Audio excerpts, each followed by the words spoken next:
요한계시록 9장 13절부터 21절 말씀 가지고 회개를 촉구하는 새 재앙들이라는 제목으로 오늘 함께 은혜를 나누고자 합니다. 요한계시록은 계속 연결이 되는 것이기 때문에 계속해서 지난주 말씀과 연결해서 봐야 됩니다. 지난주 말씀은 다섯째 천사가 나팔을 부는 장면이었습니다. 그러자 끝없는 깊은 구덩이에 문이 열리고 그 안에서 악한 영적 세력들이 메뚜기 떼처럼 엄청나게 쏟아져 나왔습니다. 그 메뚜기 떼들은 땅에 있는 자들을, 악한 자들만 괴롭히는데 얼마나 괴로운지 기를 쓰고 죽으려고 하지만 죽지도 못한다고 했습니다. 그러나 오직 하나님의 인을 이마에 맞은 사람들만, 맞지 않은 사람들만 괴롭게 하신다고 했습니다. 하나님의 사람들은 절대로 그런 괴로움을 당하지 않는다는 것입니다. 이어지는 말씀은 여섯째 천사가 나팔을 불 때 일어나는 재앙입니다. 이번에는 유프라테스 강에 매여 있는 네 천사를 풀어주고 그들이 2억의 기병대를 이끌고 회개하지 않는 자들을 3분의 1을 죽이는 장면입니다. 그런데 다섯째 나팔에서는 괴롭게만 하라고 했는데 그래도 회개하지 않자 이번에는 강도를 높여서 3분의 1을 죽이라고 하신 겁니다. 그러나 아직도 모두 죽지 않고 3분의 1만 죽이신 것은 복수가 아니라 끝까지 회개하지 않는, 하나님을 대적하는 자들이 회개하기를 기다리는 하나님의 인내와 사랑입니다. 첫 번째로 13절에서 15절은 풀려난 네 천사가 나옵니다. 여섯째 천사가 나팔을 불었는데요.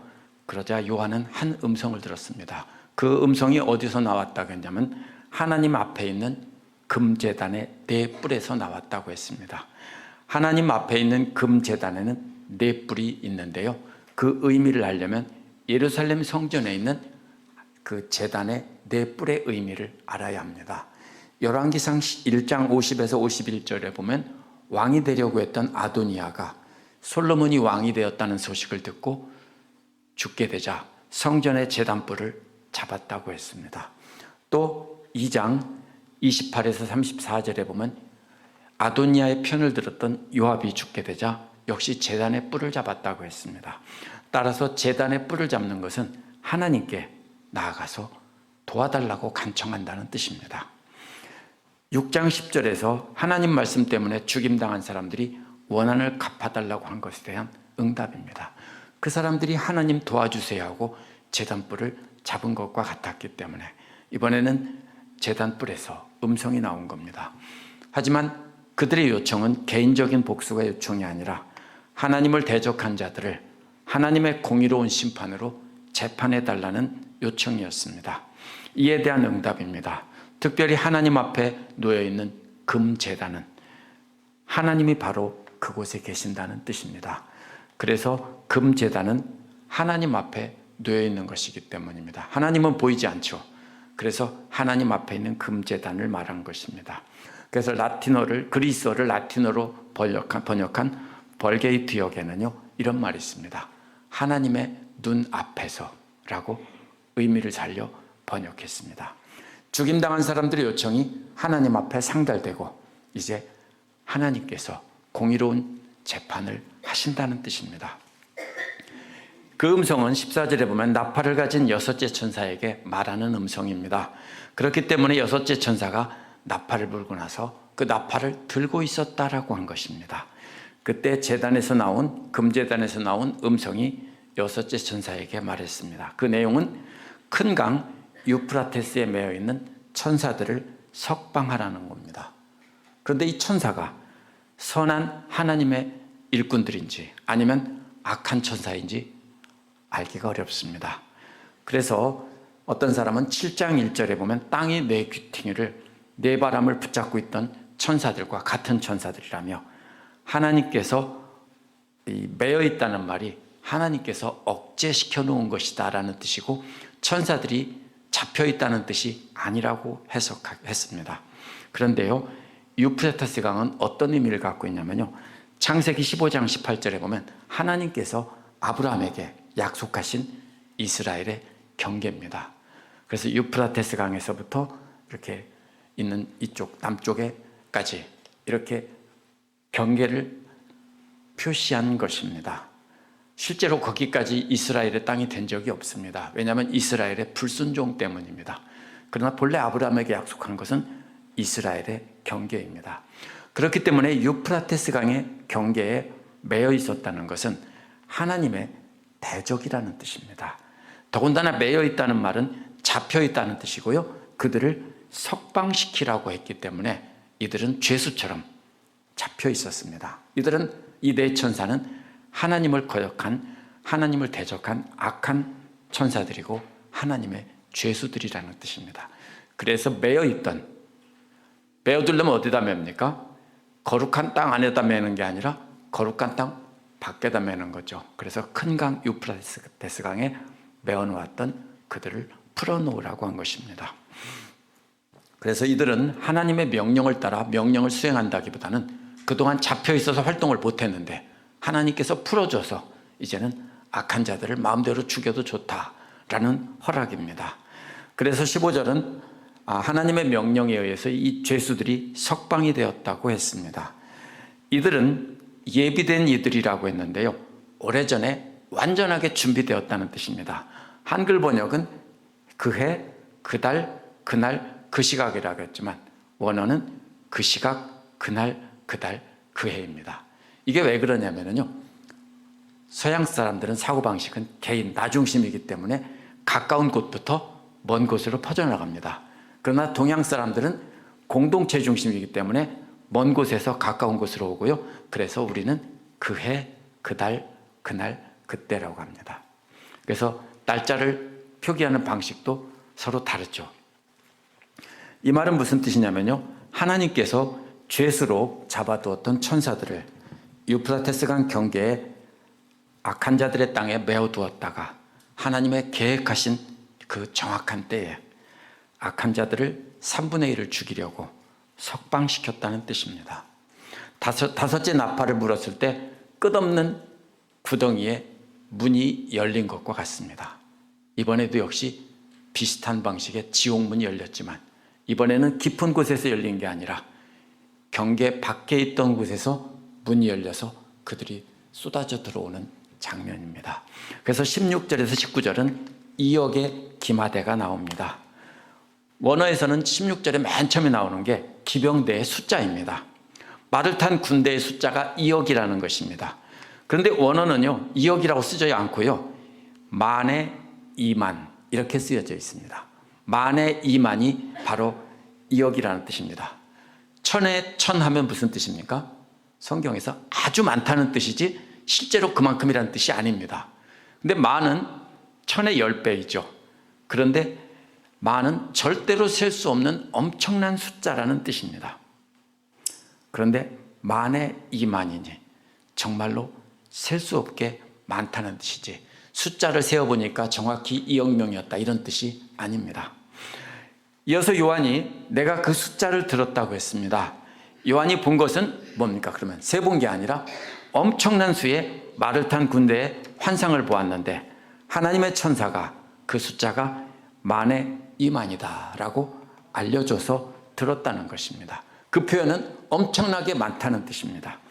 유프라테스는 로마 제국의 동쪽 국경으로 파르티아 국경 그 기병대들이 침입하던 곳입니다. 하지만 여기서는 요한이 본 것은 파르티아의 기병대가 아니라 이역이라는 셀 수 없이 많은 마귀의 기병대들이 출현한 종말론적인 사건의 환상입니다.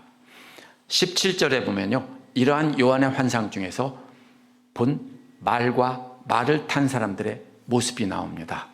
말을 탄 자들이 화홍색, 청색, 유황색 갑옷을 입었다고 했습니다.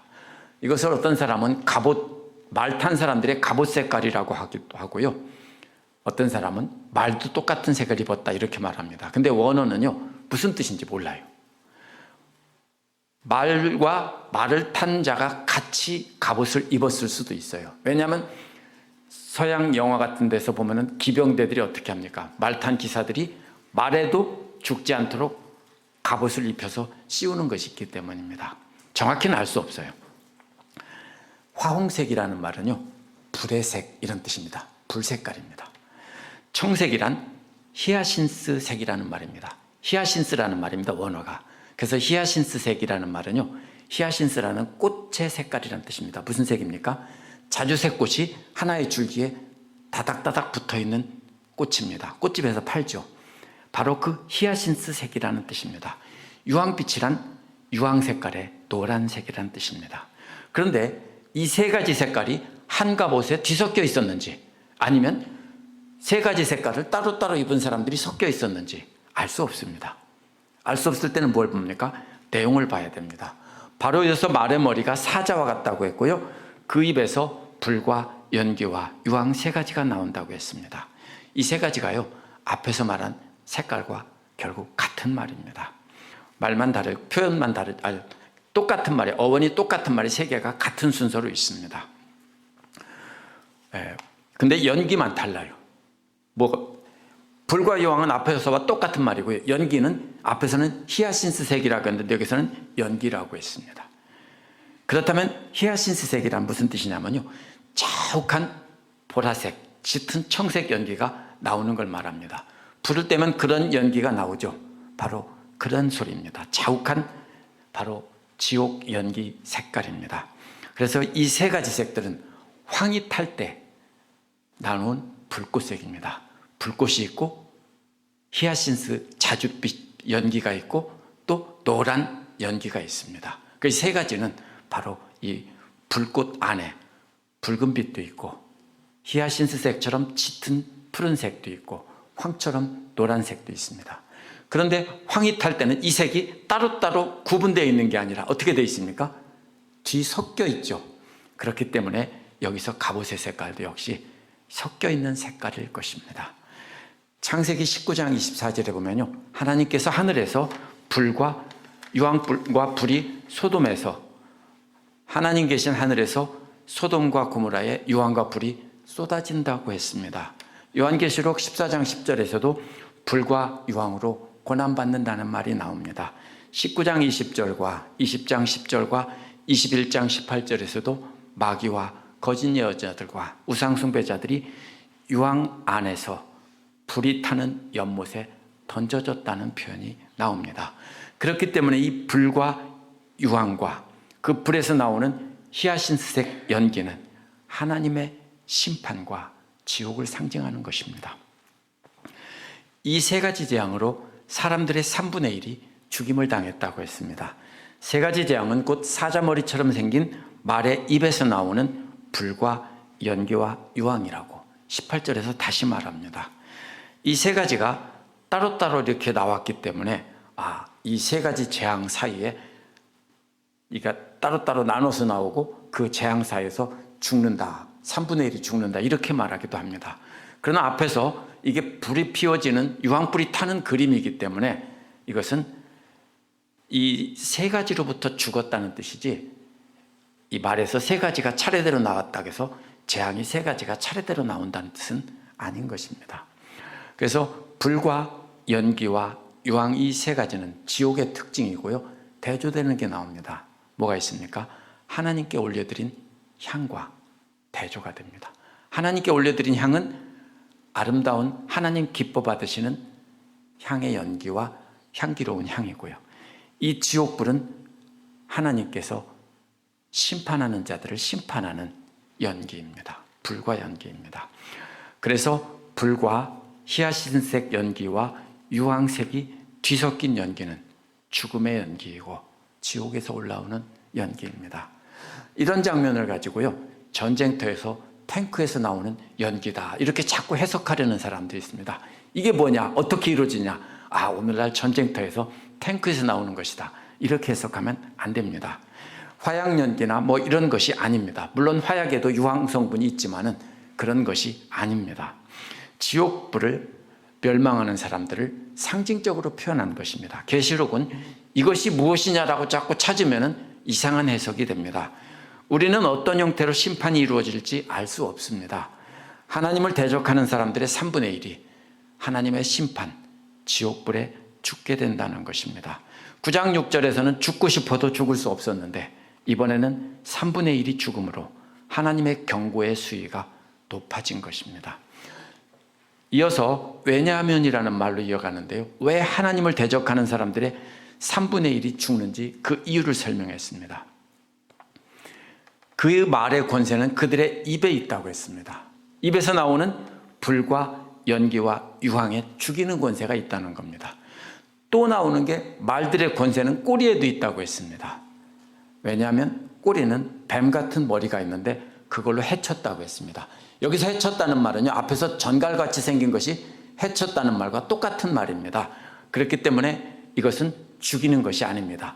입에서 나오는 연기로는 사람들을 죽이지만 또 나머지 사람들은 하나도 건드리지 않는 게 아니라 역시 뱀같이 생긴 꼬리로 물게 해서 많은 괴로움을 당하게 했다는 겁니다. 그러니까 살아남은 사람들도 괴로움을 당하는 것이고 3분의 1은 그 말의 입에서 나오는 3가지로 죽는다, 이런 뜻입니다. 그래서 사람을 죽게 하는 것과 동시에 꼬리로는 고통을 준다는 뜻입니다. 그래서 누가복음 10장 19절에서 예수께서 제자들에게 뭐라고 합니까? 뱀과 전갈을 밟는 권세를 주셨다고 하는 것이 뱀과 전갈이 역시 똑같이 나옵니다. 그렇기 때문에 전갈과 여기서 나온 뱀의 머리는 같은 것이 고통을 주는 것은 악한 마귀의 공격을 뜻합니다. 만약 하나님께서 많은 자들을 죽이는 것이 목적이었다면 그 말들의 꼬리로도 죽일 수 있게 하셨을 건데, 이 말은요, 꼬리로는 해치는 권세만 있었고 괴롭게 하는 권세만 있었고 죽이지는 않았다는 뜻입니다. 역시 회개하기를 기다리시는 하나님의 자비와 사랑의 매질입니다. 세 번째로 20절에서 22절에 보면 끝까지 회개하지 않는 자들이 나옵니다. 하나님을 대적하는 자들 중에서 3분의 1이 죽었습니다. 근데 3분의 2가 남아 있습니다. 근데 3분의 2는 어떻게 됐을까요? 아무것도 다치지 않았을까요? 아닙니다. 그 꼬리에 뱀같이 생긴 꼬리로 물려서 많은 괴로움을 당했습니다. 그런데 이들은 회개하고 하나님 앞에 돌아가 용서를 빌어야 맞습니다. 그런데 20절은 뭐라고 말합니까? 이러한 재앙에서 살아남은 사람들은 자신들의 손으로 행한 일로부터 회개하지 않았다고 했습니다. 손으로 행한 일이란 구약에서 우상을 손으로 만들고 우상을 섬겼다는 뜻입니다. 이것이 어떤 악한 행동을 뜻하는 말이 아닙니다. 이어서 귀신들과 우상에 절하는 것을 멈추지 않았다고 했습니다. 우상이 무엇인가 하면 금이나 은이나 굴이나 돌이나 나무로 만든 것입니다. 그 우상들은 보지도 못하고 듣지도 못하고 걸어다니지도 못한다고 했습니다. 이사야 44장에 보면요, 목수가 나무 한 토막을 가지고 불을 피워 몸을 따뜻하게 하고, 또 다른 나무로는 빵을 구우면서 그 다른 남은 조각으로는 신상을 만들어서, 우상을 만들어서 그것에게 절한다, 이런 말이 나옵니다. 무슨 뜻입니까? 어리석다는 것입니다. 금이나 은이나 구리 같은 진귀한 금속으로 만들든지 아니면 흔한 돌이나 나무로 만들든지 그것은 모두가 손으로 만든 것이고 그것들은 참신이 아니라는 뜻입니다. 신명기 4장에도요, 사람이 나무와 돌로 만든 신, 즉 보지도 먹지도 못하고 냄새 맡지도 못하는 신을 섬길 것이다 라는 말이 나옵니다. 시편 115편에서도 귀가 있어도 듣지 못하고 코가 있어도 냄새 맡지 못하고 손이 있어도 만지지 못하고 발이 있어도 걷지 못하고 목구멍이 있어도 소리내지 못한다, 이런 표현이 나옵니다. 다니엘 5장에서도 보거나 듣거나 알지 못하는 금과 은과 동과 쇠와 나무와 돌로 만든 신들을 찬양하면서 하나님께 영광 돌리지 않았다는 말이 나옵니다. 따라서 이 우상들은 특정한 어떤 우상이라기보다는 하나님을 경배하지 않고 다른 것을 섬겼다라는 표현입니다.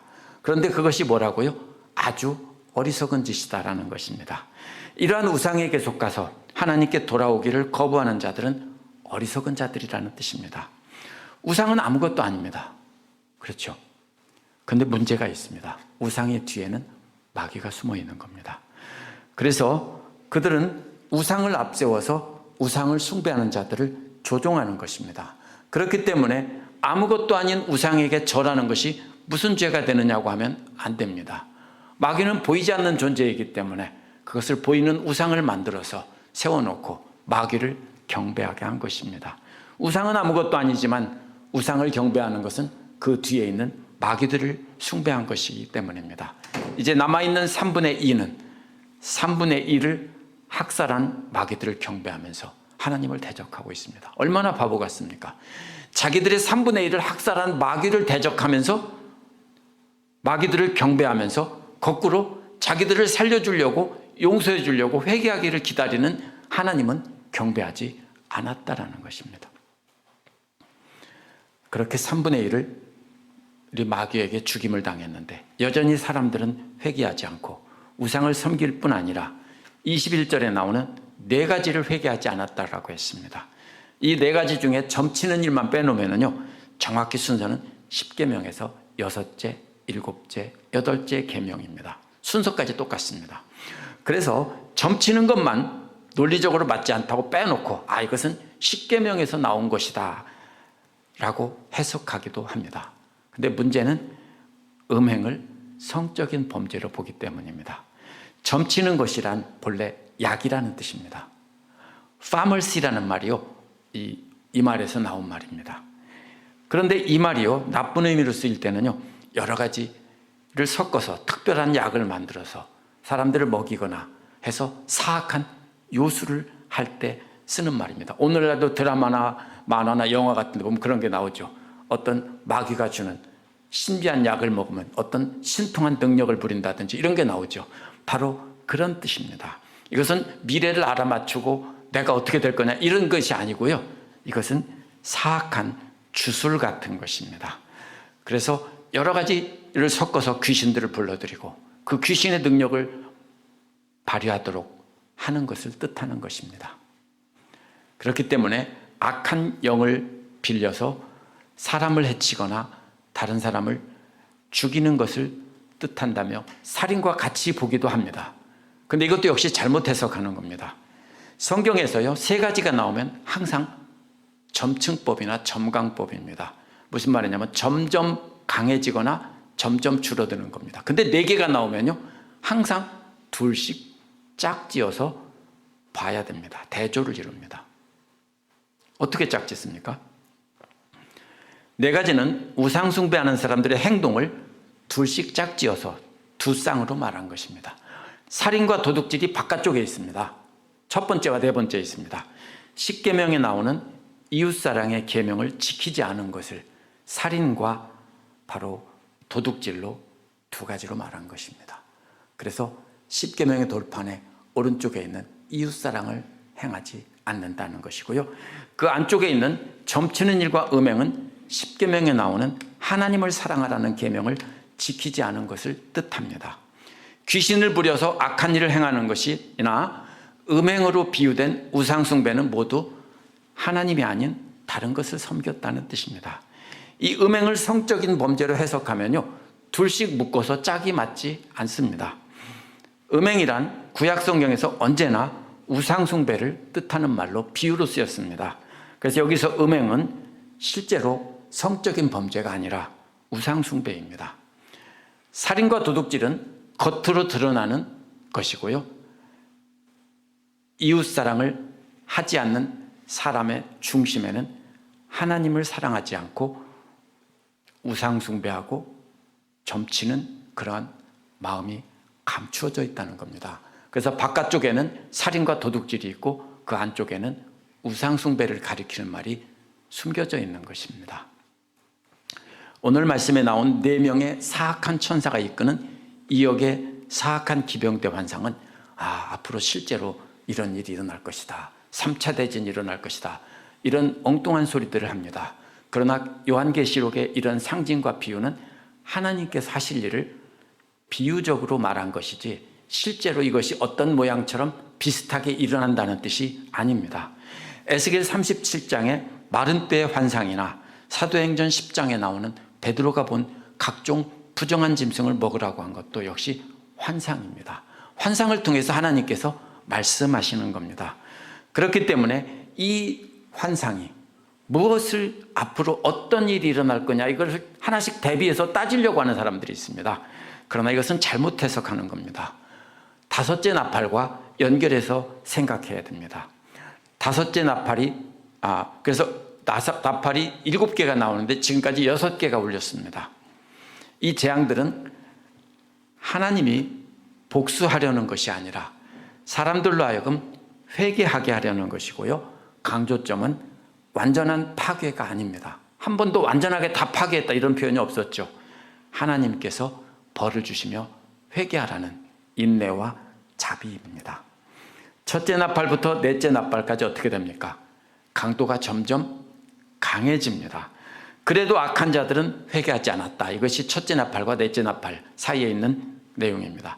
다섯째 나팔에서 무수한 메뚜기 떼들이 나타나 죽음보다 더한 고통을 주었는데도 사람들은 그래도 회개하지 않았다. 이것이 핵심 메시지입니다. 그래서 여섯째 나팔에서는 2억의 사악한 기병대가 나타나서 메뚜기 떼가 괴롭히던 것 같이 꼬리에 달린 뱀으로 괴롭게 하면서 동시에 입에서 나오는 연기와 불과 유황으로 어떻게 됩니까? 3분의 1을 이번에는 실제로 죽였다는 것입니다. 하나님의 심판의 강도가 점점 강해지다가 여섯째에서 아주 강해진 겁니다. 하지만 악한 사람들은 그래도 회개하지 않았다. 이것이 말씀의 초점입니다. 우상숭배자들은 하나님의 이러한 인내와 한결같은 사랑을 끝까지 거절한 것입니다. 참 지독하죠. 우리는 더 이상 우상을 섬기지 않는다고 말해서는 안 됩니다. 우상숭배는 눈에 보이는 것이 아니라 오늘 말씀해 보면 안에 숨겨져 있는 것으로 표현하고 있기 때문입니다. 네 가지 죄악들을 통해서 우리는 우리 안에 숨겨져 있는 우상숭배가 어떤 것인지 알 수 있습니다. 우상숭배란 하나님을 사랑하지 않고 하나님 대신 다른 것을 사랑하는 것입니다. 이스라엘 백성들이 하나님만 섬긴다고 하면서도 몰래 우상숭배했을 때 책망했습니다. 완전히 우상들만 섬기던 이방 사람들을 성경에서 책망한 것이 아닙니다. 그렇죠. 그렇다면 우상숭배란 오늘날도 역시 하나님을 섬긴다고 하면서 하는 사람들이 실제로는 자기 고집대로 자기 생각대로 자기의 우상을 섬긴다는 것입니다. 이 우상숭배는 남편 몰래 불륜을 저지르는 음란한 여인의 비유에서 말한 것입니다. 따라서 결혼하지 않은 여자가 아무리 바람을 피워도 그거는 그 사람의 자유지 문제가 아닙니다. 무슨 말씀인지 아세요? 그렇다면 여기서 우상숭배자라는 말은요, 예수를 믿지 않는 모든 사람들이라는 뜻이라기보다는요, 예수를 믿는다고 말을 하면서 실제로는 하나님을 섬기지 않고 자기의 우상들을 섬기고 있는 사람들을 말합니다. 근데 이들이 왜 고집 비웁니까? 자기들이 옳다라고 믿는 겁니다. 이 사람들이 자기들이 옳다는 거예요. 어떤 방식으로 믿어왔기 때문에 하나님 말씀을 자기 방식으로 계속 해석해서 믿어왔기 때문에 마지막 순간에도 자기들이 옳다는 겁니다. 그런데 하나님이 왜 이렇게 우리를 괴롭게 하느냐 이렇게 따지는 겁니다. 그래서 끝까지 회개하지 않은 것입니다. 마지막 때 역시 끝까지 회개하기를 거부하는 사람들은 하나님을 믿는다고 하면서 실제로는 자기 고집대로 자기 마음대로 하나님을 사랑하면서 하나님께 돌아오기를 거부하는 것입니다. 끝까지 자신이 옳다고 믿기 때문에 끝까지 회개하기를 거부하고 있다는 것입니다. 우리가 무엇을 잘못했느냐고 하나님께 대드는 모습입니다. 마치 악한 일을 저지른 아들이 혼냈을 때 내가 뭘 잘못했는데 나한테 그러느냐고 바락바락 악을 쓰는 것과 똑같은 모습입니다. 그렇기 때문에 우리는 우리 안에 숨겨져 있으면서 우리도 깨닫지 못하는 우상숭배가 있는지 봐야 됩니다. 우리 안에 숨겨져 있어서 우리 안에 깨닫지도 못하는 우상숭배가 있는지 알 수 있는 방법은 겉으로 드러나는 이웃사랑에 있습니다. 요한일서 4장 20절 21절에 보면 우리 안에 우상숭배가 숨겨져 있는지 정확히 알 수 있습니다.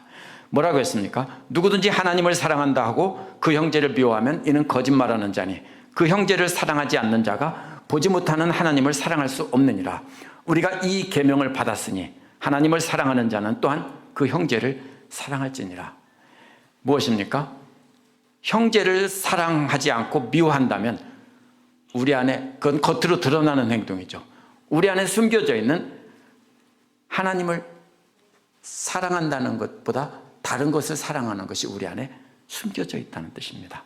여기서 이웃사랑은 마음속에서 우러나오는 감정이 아닙니다. 싫고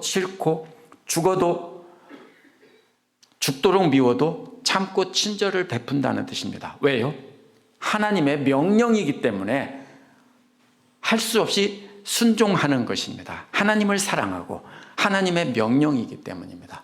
따라서 만약 우리가 눈에 보이는 이웃을 의지적으로 사랑하지 않는다면 우리 역시 고집을 부리면서 내 방식대로 사람들을 정죄하고 내 안에 내가 하나님보다 더 사랑하는 것을 간직하고 있다는 뜻입니다.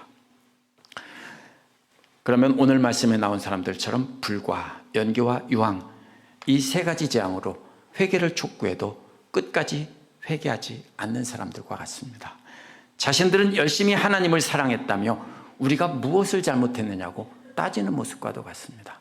그렇기 때문에 우리는 항상 하나님을 사랑하는 것을 내 마음대로 사랑하는 것이 아니라 하나님 말씀을 가지고 그 말씀에 순종하며 따라가는 것입니다. 그렇다고 겁먹을 필요 없습니다. 그러면 나는 어떻게 하냐? 이게 아니라 우리는 태도에 있습니다. 하나님께 향한 방향에 있습니다. 내 고집대로 살아가느냐? 아니면 하나님 말씀에 순종하며 애를 쓰며 따라가느냐? 혹시 자녀들이 완벽하게 100% 부모님 말씀에 순종하며 따라간 사람들이 키운 자녀들이 있나요? 없어요. 우리 어머니는 저는 그랬다고 하는데요. 사실은 우리 어머니가 기억을 못하는 거예요. 그런 사람은 아무도 없어요. 우리는 자녀이기 때문에 하나님 말씀에 따르고 때로는 불순종하기도 하지만 계속해서 하나님을 믿고 따라가는 것, 그것이 바로 뭐냐면 우리는 이웃사랑으로 나타나야 한다는 것입니다. 기도하겠습니다.